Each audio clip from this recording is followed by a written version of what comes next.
सभी फौजियों को जय हिंद और नमस्कार और वेलकम है आपका तरुणा डिफेंस एकेडमी में। मैं हूं तरुणा राठौड़ और मैं आपके लिए रोज़ लेके आती हूं आर्मी के प्रैक्टिस पेपर यानी कि मॉडल पेपर। ये आपकी आज लाइव क्लास होने वाली है। सभी को लाइव चैट में अपने आंसर देते जाना है। जीके, जीएस, मैथ्स और रीजनिंग आपके सिलेबस में है, तो यही क्लास रहेगी। एक बार मैं आपको क्लासेस का टाइम टेबल दिखा देती हूँ, क्योंकि स्टूडेंट्स को जो है कन्फ्यूज़न रहता है और बार बार में वो फिर मैसेज करते हैं और परेशान होते हैं। ये आपकी लाइव क्लास का टाइम टेबल है फ़िलहाल का। और भी हम जो टीचर्स हैं अच्छे अच्छे आपके लिए हायर करने वाले हैं और भी क्लासेस आपकी लगने वाली हैं। फ़िलहाल आपकी ये क्लासेस हैं और काफ़ी अच्छे से सीमा मैम और अनिता मैम भी क्लास ले रहे हैं, तो उनकी क्लास भी आप ज़रूर देखें। अब सेक्शन ए आपका पहला आता है सामान्य ज्ञान का। इंग्लिश और हिंदी दोनों मीडियम के स्टूडेंट्स के लिए क्वेश्चन यहाँ पे हैं, ठीक है।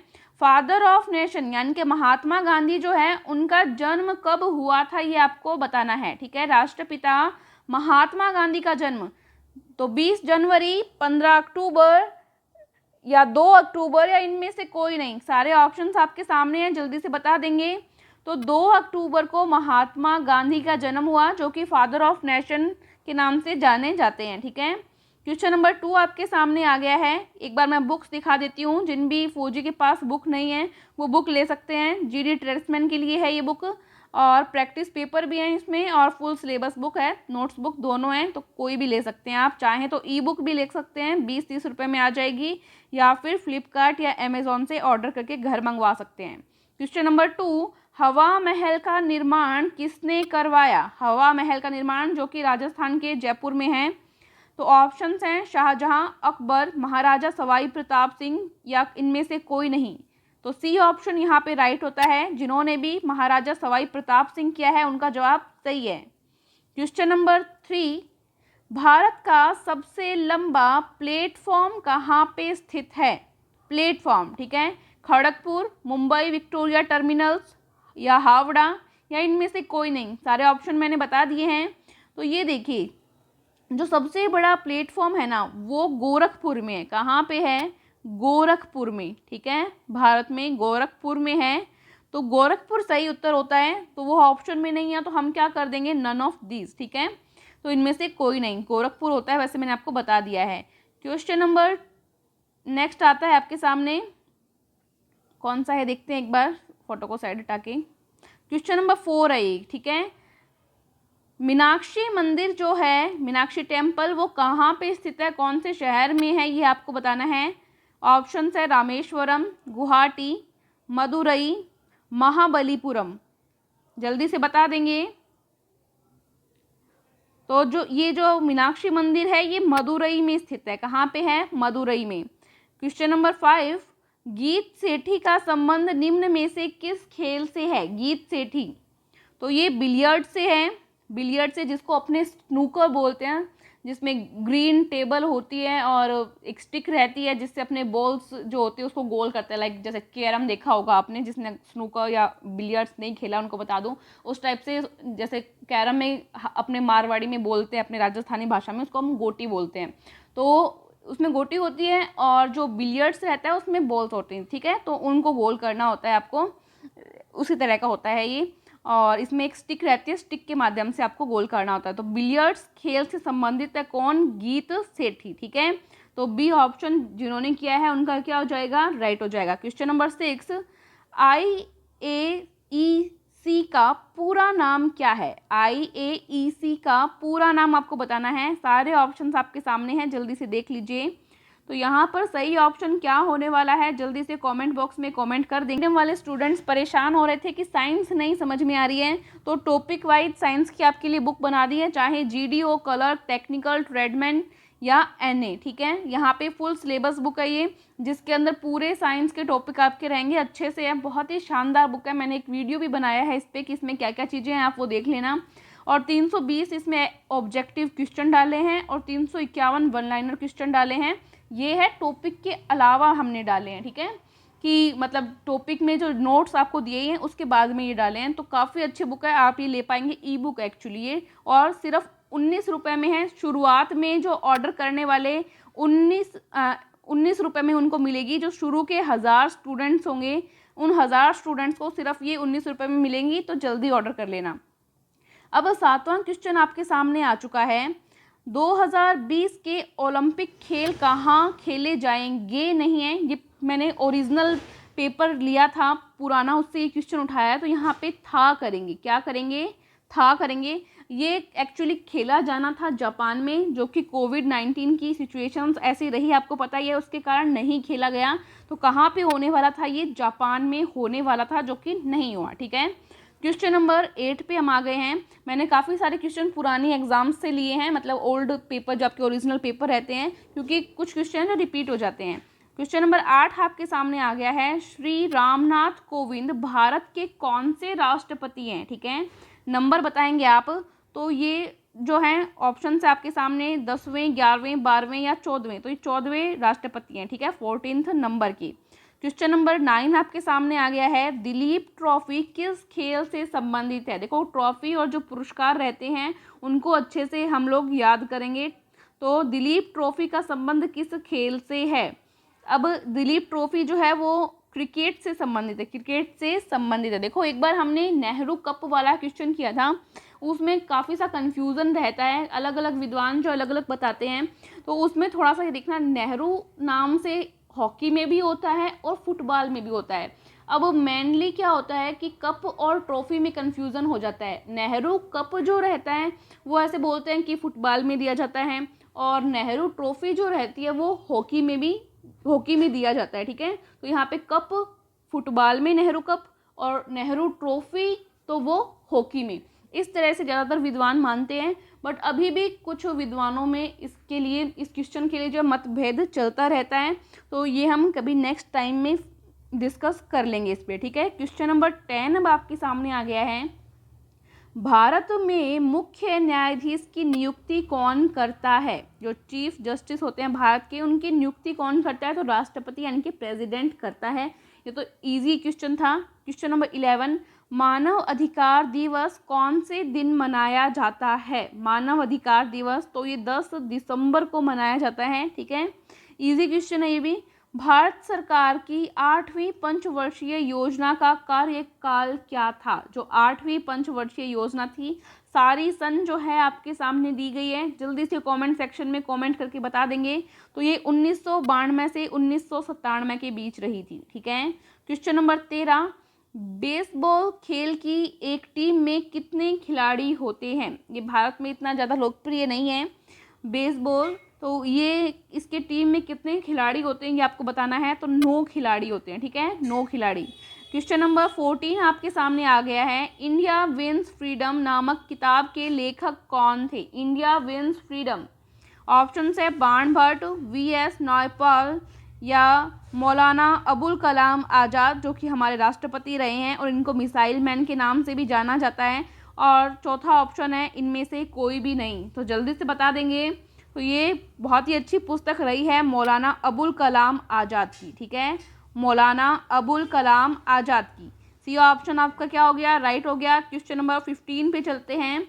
किस देश का राष्ट्रीय ध्वज चतुर्भुज के आकार में नहीं है? आपको ध्यान में रखना है, नहीं है बताना है। तो जापान, उत्तरी कोरिया और ऑस्ट्रेलिया का जो राष्ट्रीय ध्वज है वो चतुर्भुज के आकार में है, और नेपाल का नहीं है। तो सी ऑप्शन आपका क्या हो जाएगा? राइट हो जाएगा। आपके जीके के क्वेश्चन हो गए हैं। ईमानदारी के साथ बताओगे कि जीके में कितने क्वेश्चन सही हुए हैं आपके, ईमानदारी से बताएंगे सभी, अभी कमेंट बॉक्स में कमेंट करेंगे। अब हम चलते हैं सेक्शन बी पे। सेक्शन बी आपके सामने आ गया है। ठीक है, सेक्शन बी पे हम चल रहे हैं। 16वां क्वेश्चन आ गया है, जो कि है जीएस का, जनरल साइंस का। किसी ठोस पदार्थ के सीधे वाष्प में बदलने की प्रक्रिया क्या कहलाती है?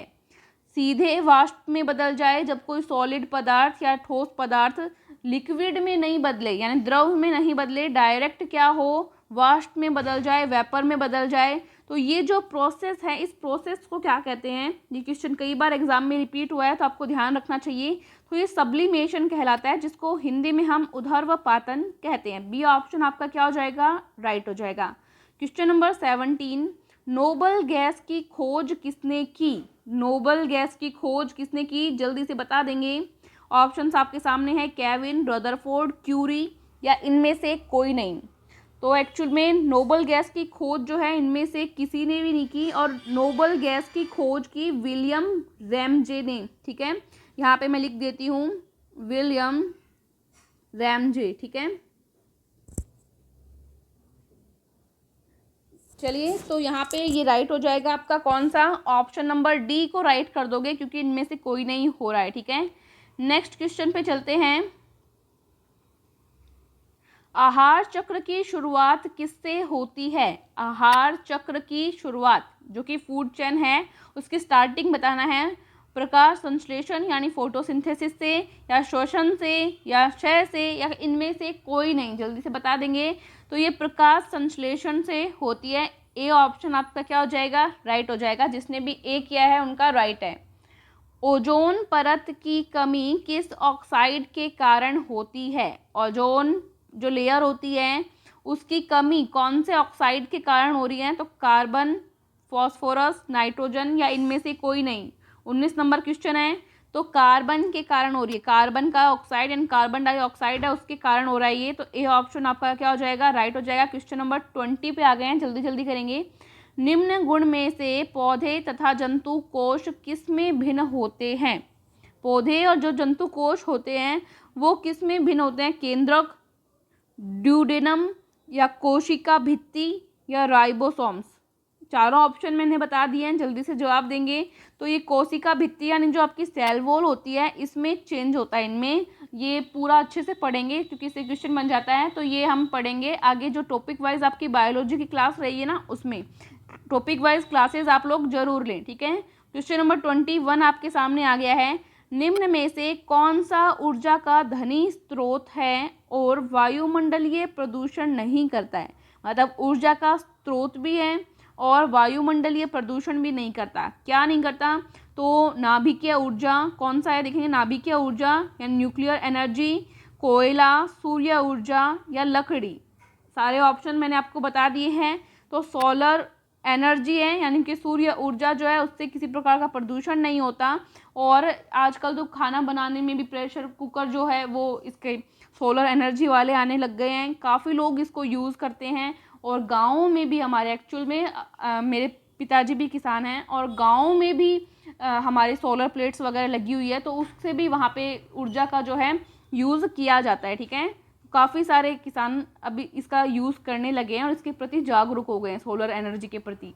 ठीक है, क्वेश्चन नंबर 22 पे आ गए हैं। उभयचर जंतु कैसे श्वसन करते हैं? ऑप्शन नंबर 20, क्वेश्चन नंबर 22 है ये। उभयचर जंतु कैसे श्वसन करते हैं आपको बताना है। उभयचर मतलब जो कि थल पे भी रह पाएँ और पानी में भी रह पाएँ। ठीक है, तो फेफड़े यानी लंग्स, चर्म यानी स्किन, गिल्स, या फिर इनमें से ए और सी दोनों। ए यानी कि लंग्स और सी यानी कि गिल्स, दोनों। तो यहाँ पे आपका डी ऑप्शन क्या हो जाएगा, राइट हो जाएगा, क्योंकि उभयचर जो जंतु होते हैं वो लंग्स से यानी फेफड़ों से भी श्वसन करते हैं और गिल्स से भी श्वसन करते हैं। तो डी ऑप्शन क्या हो गया आपका, राइट हो गया। क्वेश्चन नंबर 23, प्रोटीन में कितने एमिनो एसिड्स पाए जाते हैं? एमिनो अम्ल पाए जाते हैं, बता देंगे। 20, 9, 11, या इनमें से कोई भी नहीं? जल्दी बताएं। 23 नंबर क्वेश्चन, तो 20 एमिनो एसिड्स पाए जाते हैं प्रोटीन में। ये इंपॉर्टेंट क्वेश्चन था, नोट कर लेंगे। पत्तियों का हरा रंग किस कारण होता है? पत्तियों का हरा रंग, ये पहले भी क्वेश्चन मैंने कराया हुआ है आपको। विटामिन, हीमोग्लोबिन, लोहा, या इनमें से कोई भी नहीं? तो यहाँ पे सही उत्तर जो होगा इनमें से कोई भी नहीं होगा। पत्तियों का हरा रंग जो है क्लोरोफिल के कारण होता है। किसके कारण होता है?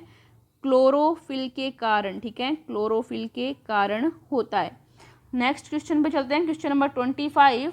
किसी को कोई भी प्रॉब्लम हो तो आप व्हाट्सएप पे मैसेज करके बता सकते हैं, या कोई एडवाइस हो तो वो भी आप व्हाट्सएप पे मैसेज करके बता सकते हैं। हम हमारी तरफ से पूरी ट्राई कर रहे हैं, काफ़ी मेहनत कर रहे हैं कि आराम से जो है क्वेश्चंस वगैरह आपके लिए रोज़ प्रोवाइड करवा पाएँ। गति ऊर्जा का सूत्र क्या है? गतिज ऊर्जा का सूत्र आपको बताना है, यानी काइनेटिक एनर्जी का फॉर्मूला। जल्दी से बता देंगे। ये Anita ma'am topic wise class में करवा भी चुके हैं। तो इसका होता है हाफ mv², यानी 1/2 mv²। सी ऑप्शन क्या हो जाएगा, राइट हो जाएगा। सोनार में कौन सी तरंग उपयोग की जाती है? सोनार में सोनार वाला टॉपिक मैंने करवा दिया है आपको साइंस में। तो इसमें जो है अल्ट्रासोनिक वेव्स यानी पराश्रव्य तरंगे जो हैं वो पाई जाती हैं। क्वेश्चन नंबर 27, एसआई यूनिट क्या है कार्य की एसआई यूनिट आपको बतानी है। तो न्यूटन या फिर मीटर प्रति सेकंड, वाट या न्यूटन मीटर। तो जो कार्य की एसआई यूनिट जो है वो न्यूटन मीटर होती है और इसके अलावा कार्य का मात्रक जूल भी होता है, लेकिन जहाँ एसआई यूनिट की बात की जाए तो न्यूटन मीटर। ठीक है, डी ऑप्शन आपका जो है राइट हो जाएगा। कार्य की एक यूनिट जो है जूल भी होती है, याद रख लेना, जूल भी होती है। नेक्स्ट क्वेश्चन पे चलते हैं। 28, बेलनाकार लेंस का इस्तेमाल निम्न में से किसके लिए किया जाता है। बेलनाकार लेंस, ऑप्शंस है सारे आपके सामने, चारों ऑप्शंस दिए हैं। मायोपिया, एस्टिग्मेटिज्म या हाइपरमेट्रोपिया या कलर ब्लाइंडनेस। जल्दी से बता देंगे। ये जो कलर वाली चीज़ें रहती है, कलर ब्लाइंडनेस, जिसको हम हिंदी में वर्णांधता बोलते हैं, इसके लिए अपनी जो ये ग्रीन वाली बुक है ना, ऊपर जो मैंने दिखाई थी ग्रीन बुक में कलर विजन चार्ट दिए हुए हैं, उसमें आप अपने घर बैठे ही चेक कर सकते हैं कि आपको जो नंबर है कलर विजन चार्ट में क्लियर दिख रहा है या नहीं दिख रहा। फिर किसी और को दिखा के पूछें कि क्या दिख रहा है एक्चुअल में। ठीक है, तो इससे आप चेक कर सकते हैं। तो ऑप्शन सारे आपके सामने मैंने बता ही दिए हैं। तो यहाँ पे जो आपका राइट आंसर लगता है 28 नंबर क्वेश्चन में एस्टिग्मेटिज्म राइट हो जाएगा इसमें। इसको पूरा तरह से हम जो है हमारे टॉपिक वाइज क्लासेस में क्लियर कर लेंगे, क्योंकि यहाँ पे टाइम कम रहता है, 1 घंटे के अंदर अंदर हमें ये पेपर लगाना होता है। निम्न में से कौन सी राशि सदिश राशि यानी वेक्टर क्वांटिटी है। 29 नंबर क्वेश्चन। तो इसमें गतिज ऊर्जा, द्रव्यमान यानी कि मास, त्वरण या इनमें से कोई भी नहीं। तो यहाँ पे त्वरण जो है वो सदिश राशि है। ठीक है, सदिश राशि। वेग में परिवर्तन की दर, त्वरण क्या होता है, वेग में परिवर्तन की दर, मतलब समय के सापेक्ष जो परिवर्तन हो रहा है।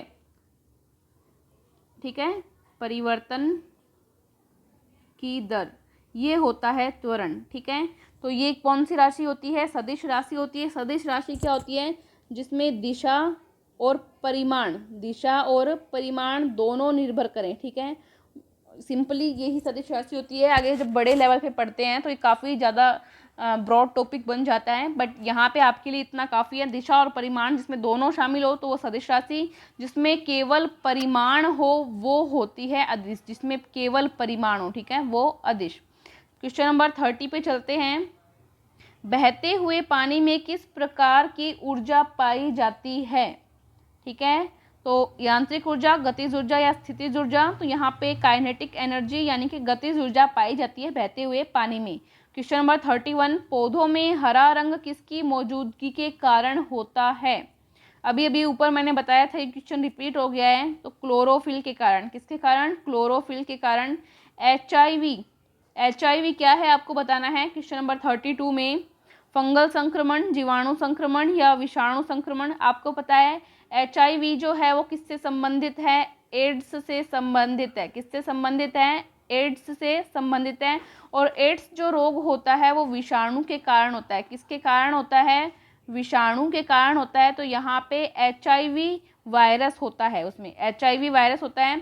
ठीक है, ह्यूमन इम्यूनो वायरस इसका पूरा नाम है, ह्यूमन इम्यूनो वायरस। और एड्स के पूरे नाम की बात करें तो एक्वायर्ड इम्यूनो डिफिशियंसी सिंड्रोम इसका पूरा नाम होता है। तो 32 नंबर क्वेश्चन में मैंने आपको बता दिया है विषाणु से होता है। तो सी ऑप्शन जो है यहाँ पे राइट हो जाएगा आपका, वायरल इन्फेक्शन। ठीक है, क्वेश्चन नंबर 33 पे आते हैं। पौधों में पाए जाने वाले जाइलम निम्न कार्य के लिए जिम्मेदार होते हैं। जाइलम की बात कर रहे हैं हम, एक होता है फ्लोएम, एक होता है जाइलम। ठीक है, टॉपिक वाइज क्लास में इसको अच्छे से डिस्कस करेंगे, अभी थोड़ा डिस्कस कर लेते हैं। देखो, जो जाइलम होता है, नाम से पता चल रहा है, जल यानी कि पानी का परिवहन करेगा, जल को ले जाएगा। नाम ही क्या है, जाइलम, तो ये जल को ले जाएगा। तो ऑप्शन क्या राइट हो जाएगा, वाटर के ट्रांसपोर्ट के लिए यानी पानी के परिवहन के लिए। अब एक का नाम यहाँ पे होता है, मैं थोड़ा सा बता देती हूँ क्योंकि क्वेश्चन फिर ये भी आ सकता है।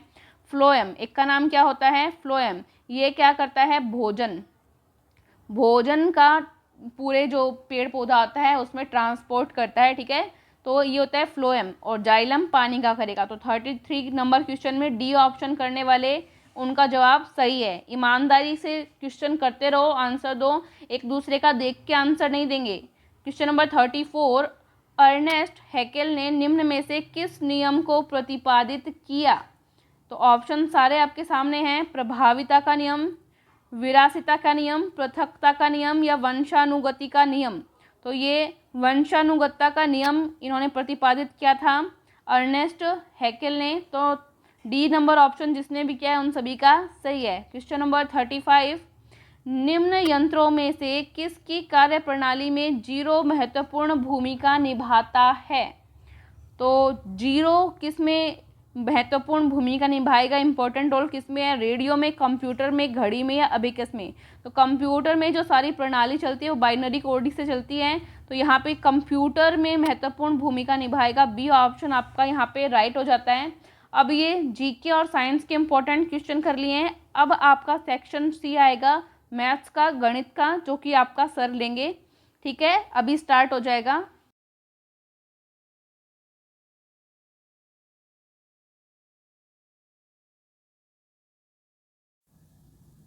Okay, thank you Taruna ma'am. चलिए, आज मैं मैथ्स का सेक्शन सी और डी रीजनिंग का दोनों सेक्शन करवाने वाला हूँ। ठीक है, इंपॉर्टेंट क्वेश्चंस लिए, आर्मी के लेवल के लिए, एक दो हार्ड लिया है ताकि आपकी प्रैक्टिस बने रहे और आपको भी इतना ओवर कॉन्फिडेंस ना आ जाए कि हम तो सब कर देते हैं। ऐसा कुछ नहीं होगा, एक दो आप ज़रूर गलत करोगे। देखिए मैं कैसे फंसाता हूँ आपको। चलो, मेरे साथ साथ पढ़ना है, कोई भी फालतू के कमेंट इस टाइप का नहीं करना है। मेरे को कोई दिखेगा तो उसको डांट भी पड़ सकती है। चलिए, क्वेश्चन नंबर 36 की बात करते हैं। ठीक है, इंग्लिश हिंदी दोनों में लिखा है, हिंदी में समझाऊंगा, इंग्लिश में पढ़ सकता हूँ। ठीक है, 3 अंकों की वह छोटी संख्या जो 13 से पूर्णतः विभाजित होती है। 3 अंकों की वह छोटी संख्या जो 13 से पूर्णतः। Find the least number of 3 digits which is exactly divisible by 13। मतलब 3 अंकों का कोई एक नंबर बताना है जो 13 से डिवाइड हो सके। ओके, तो अपने को पता है 1 से लेके 99 तक तो 2 ही डिजिट आते हैं। तो सबसे पहले 3 डिजिट का आता है 100। ठीक है, तो क्या काम करेंगे अपने, पहले 100 में 13 का भाग दे के देखेंगे कि क्या शेषफल बचता है 13 का भाग। तो कितनी बार जाएगा, 13 7 91 होता है, 91 होता है ना, बच गया 9। अब देखो ये 9 शेषफल बच गए, 13 में से माइनस कर लो, 13 माइनस 9, क्योंकि 9 तो अपने पास बच गए, तो बचे 4। जो भी बचा वो इस 100 में जोड़ दो, तो 100 प्लस 4 मतलब 104 नंबर अगर होता तो वो 13 से डिवाइड, अगर आप देखोगे 13 8 104 ही होता है। तो बी ऑप्शन सही हो जाएगा। बहुत लोगों में बी कर भी रहे हैं। चलिए आगे बढ़ते हैं। Question number 37। ठीक है, 17 13 और 15 और 19 को आपस में गुणा कर रखा है। मतलब इनको मल्टीप्लाई करने पे इकाई जो फर्स्ट डिजिट आता है, मतलब ऐसे जो जैसे कोई नंबर है इसको फर्स्ट डिजिट बोलते हैं ना, तो फर्स्ट डिजिट पे क्या आएगा, इन सबको मल्टीप्लाई करेंगे तो ये पूछा है क्वेश्चन में। ठीक है, ऐसे क्वेश्चंस को क्या करते हैं, ओनली फर्स्ट डिजिट ही ले लो आप। ठीक है, फर्स्ट डिजिट ले लो, उनको मल्टीप्लाई करो, 7 × 3 × 5 × 9, 2 कर दो, 7 21 हो गया, 9 45 हो गया। तो 21 को 45 से करेंगे, फिर से सिंगल डिजिट ले लो, तो लास्ट में क्या आ रहा है, 5 आ रहा है। ठीक है, तो ऐसे पूरे को मल्टीप्लाई नहीं करना है, सिंगल डिजिट करते जाएंगे, जो लास्ट में आए वही अपना आंसर आ जाएगा। ट्रिक व्रिक मत रटना बिल्कुल, मैं तो ट्रिक पे ज़्यादा विश्वास नहीं करता। ऐसे लगता है ना कि अब इसमें ट्रिक अपने को बनानी चाहिए, कॉम्प्लेक्स हो जाता है क्वेश्चन, तभी ट्रिक लगाएगा, नहीं तो बेसिक से क्या करो, फटाफट क्वेश्चन सॉल्व हो जाएंगे, इतना कोई हार्ड लेवल आता भी नहीं है। Question number 38। ठीक है, दिख रहा है सबको, ओके। 38, पानी में 14 सही 2/7, देखो ये सही है ना, इसको थोड़ा सा मॉडिफाई कर दो। इसको कैसे करें, इसको 14 को 7 से मल्टीप्लाई कर दो, +2 कर दो, ऐसे करते हैं ना, 14 को 7 से मल्टीप्लाई +2/7 ऐसे लिख दो। तो 14 को 7 से करते हैं तो कितना आता है, 7 चौका 28, 98 आता है शायद, हाँ, +2/7 मतलब 100/2 लिखा है, सॉरी 100/7 लिखा है। ठीक है, पानी में 100/7% हाइड्रोजन है और शेष ऑक्सीजन है, तो इतने ग्राम मतलब 350 ग्राम में कितना ऑक्सीजन है ये पूछा है। देखो इतना बताया है कि अपने को हाइड्रोजन है, तो शेष ऑक्सीजन कितना हो गया, पहले तो ये निकालते हैं। तो ऑक्सीजन टोटल 1 था, 1 - 100/7 ऑक्सीजन हो गया। ठीक है, ये इतना ऑक्सीजन का परसेंटेज हो गया। हाइड्रोजन का 14 से इतना था, तो ऑक्सीजन का शेष बचा 1 - ये हो गया। चलो कितना होता है ये हो गया 7 एलसीएम ले लेंगे। 7 एलसीएम ले लेंगे, नहीं चलो ले लो 7 एलसीएम ले लो अगर आपको लेना ही आता है तो। ठीक है, इस क्वेश्चन को क्या करोगे, परसेंटेज है, देखो ये परसेंटेज है, तो 7 ना करके इसको आप 700 करो नीचे। ठीक है, तो ऐसा कुछ हो जाएगा 1 - 100/700, क्यों परसेंटेज है ना, परसेंटेज में अपने नीचे 100 लगा देते हैं, तो ये कुछ 600/700 आ जाएगा। ठीक है, तो 2 0 से 2 0, तो मतलब 6/7%। ठीक है, इतना आ गया। चलिए अब देखते हैं आगे क्या बोला है कि 350 ग्राम में कितना होगा। तो बेसिकली जो ये इतना था ना, इसको 350 से गुणा कर दो, अपना जो आया 6/7 उसको 350 से गुणा कर दो, क्योंकि अपने को पता है कि 1 में इतना परसेंट था, तो 350 में कितना होगा, तो 5, तो ये 300 ग्राम। 300 ग्राम ऑप्शन ए में आ रहा है, बहुत लोगों का आ रहा है। चलिए आगे बढ़ते हैं 39 नंबर क्वेश्चन। 39 नंबर क्वेश्चन करो। 1600 रुपये का 25% वार्षिक दर से प्रतिवर्ष संयोजित करने पर 2 वर्ष के लिए चक्रवर्ती ब्याज। बहुत सिंपल क्वेश्चन है, हर बार एक सिंपल इंटरेस्ट का या कंपाउंड इंटरेस्ट का क्वेश्चन आता है। प्रिंसिपल 1600 है, दर मतलब रेट 25% है, 2 साल के लिए चक्रवर्ती ब्याज बताना है। सबको शायद ये आ ही जाएगा, क्योंकि ईजी सा फॉर्मूला होता है कंपाउंड इंटरेस्ट का। क्या होता है, मूलधन इंटू 1 प्लस दर बट्टा 100, ये होता है ना कि पावर समय। ठीक है, चक्रवर्ती ब्याज कंपाउंड इंटरेस्ट का, इसमें से मूलधन माइनस कर देते हैं, क्योंकि ये जो आता है ये मिश्रधन होता है। ठीक है, तो रखो संख्या 1600 है। ठीक है, 1 प्लस दर कितनी है 25/100 माइनस 1600। ठीक है, तो ये कितना हो गया, इसमें 1 लेंगे तो एलसीएम आ गया 100, तो ये हो गया 100 + 125। ठीक है, पावर 2 साल के लिए था, तो ये 2 बार लिखा जाएगा माइनस 1600। ये यहाँ पे 1600 था, थोड़ा सा मैं यहाँ पे नीचे की यूज़ कर लेता हूँ। ठीक है, चलिए तो क्या करते हैं, 1600 गुणा, देखो ये 25 से कट रहा है, 25 5 125, 25 4, तो ये हो गया 5/4 गुणा 5/4। ठीक है, इसमें से 1600 माइनस करते हैं, तो ये देखो 4 चौका 16, ये 100 बार चला गया, ये हो गया 2500। 2500 माइनस 1600, 2500 में से 1600 माइनस करोगे तो कितना बचेगा, 900 बचेगा ना, तो 900 रुपये अपना उत्तर आ जाएगा। डी ऑप्शन बहुत लोगों का आ रहा है। चलो अच्छी बात है, थोड़ा सा मैं यहाँ पे इरेज कर देता हूँ, क्योंकि अगला क्वेश्चन यहाँ पे सोल्व करने वाले हैं। ठीक है, क्वेश्चन नंबर 40, सब लोग पढ़ो। क्वेश्चन नंबर 40 की बात हो रही है। यदि x अनुपात y दिया है 7 अनुपात, देखो x/y, देखो ये अनुपात है, नंबर नहीं दिए कि x का मान 7 है y का 7, तो अपने क्या करते हैं, इनके मल्टीप्लाई में कुछ लिख देते हैं। मान लो मैं कुछ लिख दिया, k लिख दिया। ठीक है, अब ये नंबर बन गया। ठीक है, जब भी अनुपात में दिया उनके मल्टीप्लाई में कुछ लिख दिया करो, वो नंबर बन जाएगा। x का मान 7 के है, y का मान 5 के है, अभी की हालत ये है। ठीक है, ये पूछ रहा है कि 5x - 2y ratio 3x + 2y क्या होगा। ठीक है, जो भी पूछ रहा है लिख दो, 5x माइनस, मैं तो जो भी पूछा लिख देता हूँ, अपने आप क्वेश्चन में समझ में आ जाता है लिखा हुआ, ऐसे समझ में नहीं आता है। ठीक है, 5x, x अपने को पता है x की वैल्यू 7 के है, तो 5 गुणा 7 के। ठीक है, माइनस 2 गुणा y का मान 5 नहीं था, 5 के था, तो 5 के रख दो। ठीक है, 3x की जगह 7 के माइनस 2y की जगह 5 के लिख दिया, तो ये कितना हो गया, 7 5 35 के, 35 के माइनस 5 दूनी 10 के, नीचे में 7 दिया 21 के माइनस 10 के, तो 35 - 10 15 के, सॉरी 25 के, और नीचे 21 - 10 11 के से के काट दो, 25/11 ऑप्शन दिख रहा है, 25/11, सॉरी यहाँ पे प्लस था तो जुड़ जाएगा, ये 31 हो जाएगा, 25/31 ऑप्शन सी बहुत लोगों का आ रहा है। चलो अच्छी बात है, इतने लोग लाइव देख रहे हैं, अच्छा लग रहा है काफ़ी। तरुणा मैम की काफ़ी मेहनत लग रही है चैनल पे। चलो, आर्मी में बहुत सारे सिलेक्शन दिए हैं हमने पिछले 2 साल में, हमारी बुक वगैरह बना के, तो आप लोग ज़रूर सेलेक्ट हो गए, कंटिन्यू पढ़ाई करते रहना बस। 41 क्वेश्चन क्या पूछा है कि ये कुछ ऐसा गंदा सा लिख दिया है, इस गंदे को अपन सब सुधार देंगे। इसके बराबर क्या होगा ये पूछ लिया, कोट 15 डिग्री गुणा cot 20 degree, cot 70 degree, cot 75। देखो ऐसे नंबर में सबसे पहले तो काउंट कर लिया करो, ये कोट टाइन साइन कोस टेन, ये कितना लिखा नंबर, तो देखो ये 1 है, 2 है, 3 है, 4 है।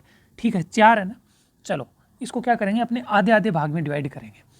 ठीक है, क्या करो कि 4 है ना, 4 को 2 एक जगह लिख लो, 2 एक जगह लिख लो, क्या करना है अपने को, ऐसे डिवाइड कर दो। ठीक है, इधर का ऐसे लिखेंगे अपने, कोट 15 डिग्री, ठीक है, कोट 20 डिग्री, कोट 70 डिग्री, और कोट 75 डिग्री।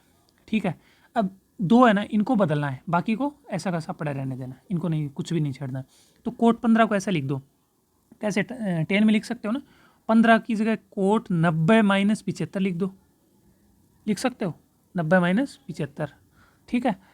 और ये जो दूसरा कोट है कोट 20, इसकी जगह लिख दो कोट 90 माइनस 20, 90 माइनस 70 लिख सकते हो। 90 माइनस 70 भी 20 होता है और 90 माइनस 75 भी 15 होता है, ठीक है। आगे वाला जो था वो पड़ा रहने दो, कोट 75 गुणा में कोट 70, दो था ना, 70 और 75 लिख दिया। अब देखो cot 90 minus theta, cot 90 minus theta को लिख सकते हैं अपने टेन थीटा, मतलब यहाँ जो आएगा वो टेन के बराबर में आ जाएगा। तो इसको लिख दो आप टेन थीटा मतलब 75 डिग्री। इसको लिख दो कोट 90 माइनस थीटा, तो टेन थीटा है जो भी 70 डिग्री। आगे क्या था जो है वही लिख दो, कोट 70 डिग्री और कोट 75 डिग्री। अब देखो कोट 75 टेन 75 और कोट 75 दोनों अपने को पता है कि टेन और कोट एक दूसरे के उल्टे होते हैं।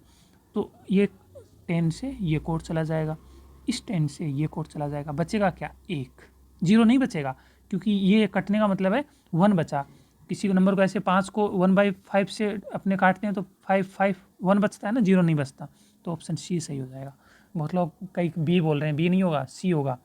काटने का ये मतलब नहीं है कि आपने जीरो कर दिया, ठीक है। चलिए थोड़ा सा इरेज कर देता हूँ यहाँ पे।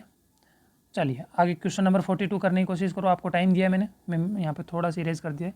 ओके 42, यदि टेन 3 थीटा को कोस थीटा माइनस 2 डिग्री है, 3 थीटा बराबर ये है और न्यून कोण है तो थीटा का मान।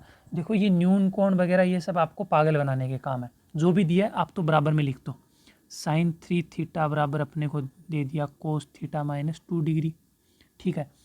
अपने को पता है कि साइन 3 थीटा को अपने लिख सकते हैं कोस 90 माइनस 3 थीटा। कोस 90 माइनस थीटा साइन थीटा होता है ना, इसलिए क्यों लिखा मैंने, क्योंकि इधर कोस था तो दोनों तरफ कोस लिख दूंगा तो काट दूंगा मैं, कोस से कोस गया तो हो गया 90 माइनस 3 थीटा बराबर थीटा माइनस 2 डिग्री, ठीक है। ये थीटा माइनस का इधर जाके प्लस का हो जाएगा, तो ये थीटा एक और था तो 4 थीटा हो जाएगा, 4 थीटा बराबर ये माइनस का इधर जाके प्लस का हो जाएगा, तो ये 92, ठीक है। 4 थीटा 92 है तो थीटा कितना आ जाएगा, 92 में 4 का भाग दे दो, कितना आ जाएगा, कितना आएगा 23, 46, हाँ 23 डिग्री। तो 23 ऑप्शन दिख रहा है आपको, बी ऑप्शन मुझे तो दिख रहा है, आपको भी दिख रहा होगा। चलिए क्वेश्चन नंबर 43 की तरफ बढ़ते हैं। 50 क्वेश्चन है, देखते हैं कितने क्वेश्चन सॉल्व कर पाते हो। चलिए ये थोड़ा सा अच्छा क्वेश्चन लग रहा है मुझे, तो मुझे थोड़ा स्पेस ज़्यादा चाहिएगा, यहाँ सॉल्व कर लेंगे, कोई बात नहीं। क्वेश्चन नंबर 43, सब लोग सॉल्व करने की कोशिश करो। x प्लस 1/x को a दिया है, तो इस बड़ा सा जो गंदा सा दिया है इसको अपने को बताइए किसके बराबर होगा। ये देखो ये दिखने में गंदा है, पर इसमें से कुछ कुछ अपने कॉमन ले लेंगे ना तो इतना सीधा सा बन जाएगा ये। चलो बनाते हैं, एक्स क्यूब प्लस 1/x², इतना लिखा है। क्या करते हैं कि इधर क्या था, x था, बाद में कुछ बटे वाली चीज़ थी, तो बटे वाली चीज़ ऐसे इसमें से अपने अलग करने की कोशिश करते हैं, ठीक है। तो इसमें से मैं क्या कॉमन लूँगा कि ये क्यूब वाला है और ये स्क्वायर वाला, इनको अलग अलग लिख दो, ऐसे लिख दो x cube plus 1/x², cube के साथ क्यूब, स्क्वायर के साथ स्क्वायर, लिख दिया, ठीक है। मज़ा आ रहा है। चलिए अब क्या करना है अपने को, देखो इसका कोई फॉर्मूला होता है, बहुत लोगों को पता है, नहीं पता तो मैं बता दूंगा। ये भी किसी के बीच में आता है, किसके बीच में आता है मैं बता दूँ। इसका फॉर्मूला होता है कि एक बार तो इनको सीधो लिख दो x प्लस 1/x, ठीक है। फिर क्या करो, इनके बीच में ऐसे लिख दो x² प्लस 1/x², बीच में आएगा माइनस का चिन्ह, और इसको इसका मल्टीप्लिकेशन, दोनों का मल्टीप्लिकेशन वो होता है 1, ठीक है। क्योंकि x को आप 1/x से गुणा करोगे तो x से x कट जाएगा, 1 बचेगा, तो ये आएगा। ये तो इतने को सरल कर लिया, ठीक है। अब जो आगे है ये आपको पता चल रहा है कुछ कि a प्लस बी की होल स्क्वायर क्या होता है, a² plus b² plus 2ab। तो अपना जो a² प्लस b² यहाँ पे लिखा है, a² प्लस b², अपने कुछ ऐसा फॉर्म में लिख सकते हैं इसको, अगर ये -2ab इधर चला जाए, ठीक है। तो बेसिकली क्या लिख दिया यहाँ पे, x प्लस 1/x की होल स्क्वायर -2 लिखा है, ये समझ में आ रहा है ना। -2 लिखा, थोड़ा सा हार्ड टाइप का क्वेश्चन है पर कोशिश करो। क्या लिख दिया मैंने, ये मुझे दिख रहा था कि अलग अलग स्क्वायर लिखा है, तो मुझे पता था a प्लस बी की होल स्क्वायर में दोनों तरफ स्क्वायर होता है, तो इस पूरे की जगह में लिख सकता हूँ ये 2 इधर चला जाएगा, तो ये -2 हो गया, ठीक है। अब देखो, अब ये थोड़ी सी इंटरेस्टिंग चीज़ बन गई है यहाँ पे। क्या बन गया? सेम चीज़ यहाँ पे लगा दो, एक्स स्क्वायर प्लस 1/x² में जो अभी लगाई है ना, ये पूरी चीज़ ये यहाँ पे लिखोगे तो क्या हो जाएगा? इधर x प्लस 1/x अपना पढ़ा ही था, और ये हो जाएगा x प्लस, सॉरी x होगा ये, x प्लस 1/x की होल स्क्वायर -2, और -1 पहले से है तो -3 हो गया। कूल, आसान है। चलिए आगे x प्लस 1/x की होल स्क्वायर -2 पहले से है, वो वैसा का वैसा पड़ा रहेगा। अब देखो मैं क्या बोलता हूँ कि अगर आपको दिया है, ये मैंने क्यों बदला आपको पता है? ये ऐसे अजीब सा था, इसको बदला क्यों? क्योंकि मुझे x प्लस 1/x का मान दिया था। अब मैं इसमें पुट कर दूंगा सीधा का सीधा, x प्लस 1/x की जगह में a लिख सकता हूँ, इसकी जगह में a लिख सकता हूँ तो a² - 3, इसकी जगह में a लिख दूंगा तो a² - 2। ठीक है, आसान लग रहा है ना? चलिए अब a को सब जगह मल्टीप्लाई कर दो, a को अंदर मल्टीप्लाई करेंगे तो a³ - 3a, ठीक है, a² - 2 आगे और था, फिर इसको पूरा अंदर गुणा कर दो। ठीक है, अंदर गुणा करना आता है? नहीं करना आता? चलो मैं बता देता हूँ आपको। मैं एक चीज़ बताऊँ, मैंने एक चीज़ छोड़ी थी यहाँ पे प्लस था। ठीक है, यहाँ पे बीच में देखो ये प्लस है, किसी ने याद नहीं दिलाया, ये प्लस था बीच में। ठीक है, ये प्लस था, ये प्लस था, ये प्लस था, कोई बात नहीं, याद दिला दिया करो। ऐसे मैं चलूँ वैसे नहीं, मैं जानबूझ के गलत करता हूँ कभी कभी ताकि आप पकड़ पाओ गलती। ठीक है, तो क्या हो गया? a³, ये प्लस का a² - 3a - 2। ऐसा कोई ऑप्शन दिख रहा है आपको? मुझे तो दिख रहा है। कौन सा ऑप्शन? C number. चलिए, हार्ड था पर आसान था। क्या करना था? बड़ा नंबर है, बड़ा सा कुछ लिखा है, उसको ट्राई करो, जो छोटे जैसा बनाने की कोशिश करो, तो स्क्वायर का फॉर्मूला, क्यूब का फॉर्मूला, यही सब फॉर्मूले लग जाते हैं। ठीक है, क्वेश्चन नंबर 44, देखते टिक करो। 1 से 100 के बीच में कितने परिमेय संख्या है? रेशनल नंबर अपने को पता है जिनको p/q की फॉर्म में लिखा जा सके, तो a और 100 के बीच में कितनी भी नंबर लिख सकते हो आप, तो इनफाइनाइट उत्तर हो जाएगा। कितने भी नंबर लिख सकते हो, मतलब 1/1 है ना, 1 से 100 के बीच में 2 लिख दिया, 3 लिख दिया, 3 कुछ लिख दिया, 3/2 लिख दिया, 3/2.1 लिख दिया, मतलब कुछ भी लिख दो। तो ऐसे बहुत सारे अनंत नंबर आप लिख सकते हो। ठीक है, कोई भी दो नंबर के बीच में परिमेय संख्या अनंत होती है। चलो क्वेश्चन नंबर 45, मुझे लगता है ये लास्ट मैथ्स का क्वेश्चन है, इसके बाद रीजनिंग आएगी। चलो देखते हैं। यदि x प्रथम चतुर्थांश, ये चतुर्थांश वगैरह समझ में आता है आपको आर्मी वालों को? चलो मैं बता देता हूँ। जब भी प्लेन पेपर पे अपने 4 लाइन खींच देते हैं ना ऐसे, तो ये फर्स्ट होता है, ये सेकंड होता है, ये थर्ड होता है, और ये फोर्थ होता है। ये चतुर्थांश बोलते हैं इनको, क्वाड्रेंट। ठीक है, इंग्लिश में क्वाड्रेंट बोलते हैं। अगर कोई प्रथम चतुर्थांश, ये क्यों दिया पता है? ये आपको थोड़ा सा डराने के लिए दिया है। इसका कहने का मतलब है कि इसको कुछ नहीं करना, आप छेड़ो मत। जो आगे दिया है वो देखो, कोस x 5/13, कोस x है 5/13, तो अपने को पूछा है कि tan x - कोट x। अरे यार ये तो सिंपल सी चीज़ पूछ ली। देखो लाल बटा कक्का पता है? पता ही होगा बहुत से लोगों को। ये होता है साइन, कोस, टेन, कोट, सेक, कोसेक। इंग्लिश वालों को भी ध्यान दे, जो यही याद कर सकते हो आप भी। लंब बटा कर्ण, लंब क्या होता है? जब आप ऐसे ट्रायंगल बनाते हो ना, तो इसमें ये लंब होता है, ये कर्ण होता है, और ये आधार होता है। तो कोस कहाँ पे होता है? कोस अपना यहाँ आता है, आधार बटा कर्ण। तो अपने को आधार दे दिया, ये 5 दे दिया, कर्ण दे दिया 13। तो पाइथागोरस थ्योरम से लंब नहीं निकाल सकते? बिल्कुल निकाल सकते हैं। क्या होता है? कर्ण की स्क्वायर बराबर आधार की स्क्वायर प्लस लंब की स्क्वायर होता है। तो कर्ण है 13 की स्क्वायर बराबर 5 की स्क्वायर प्लस x, मान लो इसको, तो x की स्क्वायर। तो ये 169 - 25 बराबर x², तो x आ गया अपना 12। ठीक है, ये आएगा 12 सेंटीमीटर जो भी है। अब पूछा क्या? tan x - cot x। तो अपने को पता है टेन का फॉर्मूला कौन सा होता है इनमें? टेन का फॉर्मूला होता है आधार बटा लंब, लंब बटा आधार, और कोट का आधार बटा लंब उल्टा होता है। तो tan x - कोट x पूछा है ना। चलो tan x में क्या करते हैं अपने? 12/5 कर देंगे, 12/5 माइनस कोट x में क्या है? 5/12 कर देंगे, 5/12 कर दिया। ठीक है, क्या लघुत्तम क्या आ गया? 60। मैं तो 60 लघुत्तम ले लिया। ठीक है, अब 60 12 144 माइनस 12 25, 144 में से 25 माइनस करो, कितना आएगा? 9 बाद में यहाँ कितना बचा? 3 में से 2, 3 में से 2 गया 1, 119/60। ऑप्शन सी सही लग रहा है आपको? मुझे तो लग रहा है। चलो खत्म। 46 46 नंबर क्वेश्चन रीजनिंग का लग रहा है मुझे, तो आपको किसी 46 हल कर लें। 46 का आंसर दो। कौन सा अलग है ओड इनसे? रेडियो है, टेलीफोन है, टेलीविज़न है, वायरलेस है। देखो रेडियो हुआ, इनमें अपने सुन सकते हैं, टेलीफोन में भी सुन सकते हैं। वायरलेस टेलीफोन की बात है, ये मोबाइल की बात नहीं है, मोबाइल में तो कुछ भी कर सकते हो आप। टेलीविज़न में देख भी सकते हैं साथ में, तो टेलीविज़न इन बाकी सबसे अलग है। वायरलेस में भी बात ही होती है, ठीक है, वॉकी टॉकी होती है ना, एक दूसरे से हेलो हेलो करते हैं। आप आर्मी में जाओगे तो आप बॉर्डर पे वहाँ पे खड़े होगे तो एक दूसरे से बात वॉकी टॉकी वायरलेस से करोगे। चलिए क्वेश्चन नंबर 47, किसी निश्चित कोड में लेसन को ये लिख दिया तो उसी कोड में पजल को क्या लिखो? देखो क्या लिख दिया इसने, LESSON। तो L को इसने क्या लिख दिया? N लिख दिया, E को G लिख दिया, U लिख दिया, यहाँ पे Q लिख दिया, और यहाँ पे M लिख दिया, और यहाँ पे L लिख दिया। तो L के बाद में JK, L के बाद में एक के बाद में ये आ जाता, बीच में एक का गैप है, ठीक है, बीच में एक का गैप है। E के बाद में F, एक का गैप है, ठीक है, एक का गैप है। चलो इसके बीच में S, एक का गैप है, इसके बीच में S, एक का नहीं है, -1, ये उल्टा हो गया, -1 है ना। S Q के बाद में एक छोड़ के S आता है ना, ऐसा ही आता है, समझ में आ रहा?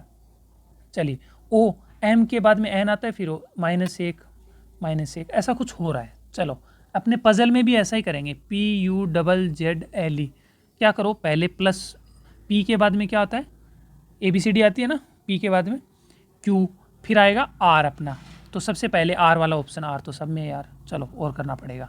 U के बाद में V के बाद में क्या आता है अपना W, तो R के बाद W वाला ऑप्शन। चलो बाकी सब तो कट गए, 2 ऑप्शन है, ऐसे ऑप्शन काटते जाने। Z के बाद में, अब जो भी Z और Z दोनों समान है तो दोनों समान वाला अपना उत्तर आ जाएगा ना? नहीं, देखो यहाँ तक प्लस हो रहा था, आगे माइनस होगा, तो Z के बाद में A आ जाता है, A के बाद में B आ जाता है, तो यहाँ पे B आएगा। अब देखो यहाँ पे -1 उल्टा करना है, तो Z में से X है ना, XYZ, तो Y आता है, फिर यहाँ पे X आएगा, तो RWBX, सी ऑप्शन सही दिख रहा है। चलो क्या कर रहा था, पहले बीच में एक एक छोड़ के आगे लिखे थे, फिर एक एक कम करके ऊपर वाले नंबर लिखे थे, मतलब अंक लिखे थे, ऐसे आपको करते जाना है। ओके, क्वेश्चन नंबर 48, कार को गैराज में लगाते हैं, वायुयान को क्या में लगाते हैं? गैराज में लगाते हैं, गैराज में लगाते हैं ना वायुयान। हाँ, आपकी पार्किंग में वायुजहाज लग सकती है ना? नहीं लगती, हैंगर में लगती है, हैंगर में लटकाते हैं वायुजहाज को, ठीक है, तो हैंगर होगा, बहुत बार पूछा जा चुका है। कार को गैराज में, वायुयान को हैंगर में लटकाते हैं, ठीक है। क्वेश्चन नंबर 49, 2 और क्वेश्चन है फटाफट।